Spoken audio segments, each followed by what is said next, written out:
हाताशी आले रुदन पण झोपडीला असो प्रभू रामचंद्राला नमस्कार. गोड कथा आहे ऐका.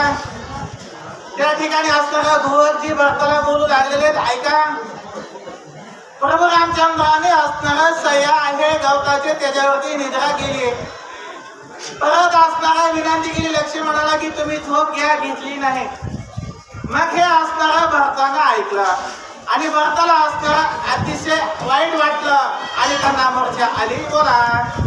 भरत पडला मूर्छा पण शत्रुघ्न झाला तिरीन कौशल्या सुमित्र हडबडून आल्या धावून राजपत्न्या.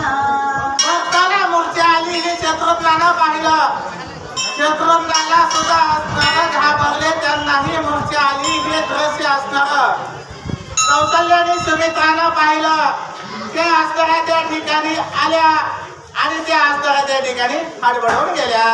वनवासीची ऐकली वार्ता तेने अति दुःख शत्रुघ्न भरता वनी क्षमे रघुनाथा लक्ष्मण सीता सुखी असती.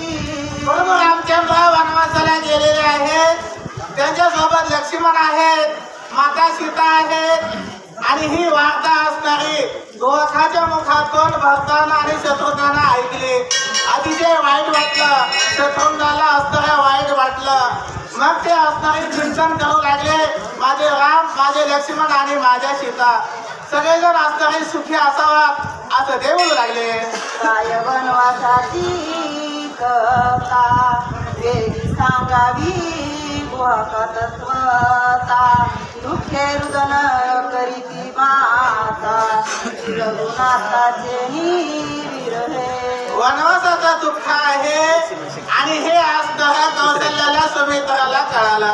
त्यांनी असणारी गुहाकाला विनंती केली. म्हणले महाराज, राम, लक्ष्मण आणि सीता वनवासाला गेलेले आहेत. तुम्ही सांगितलं, त्यांची पुढची काय वार्ता आहे ते आम्हाला सांगा अशी विनंती करू लागल्या. लोक सांडता करी रुदन देवरची राहिला रघुनंदन श्रीरामे सीते सहित केले शयन हे पावन तृणक्षया. सुमित्राचं आणि कौशल्याचं बोलणं दोहाकाने ऐकलं हरिभक्तपरायण भीमसेन महाराज मुंडे आणि असणारा त्यांना दुःख वाटलं हरिभक्तपरायण नारायण महाराज पालकर आणि रडू लागले. आणि रडताना असणारी ही काही जी दुःखद वार्ता आहे ती सांगू लागले. हे मुदादी नावाचं झाड आहे. झाडाखाली असणारी माता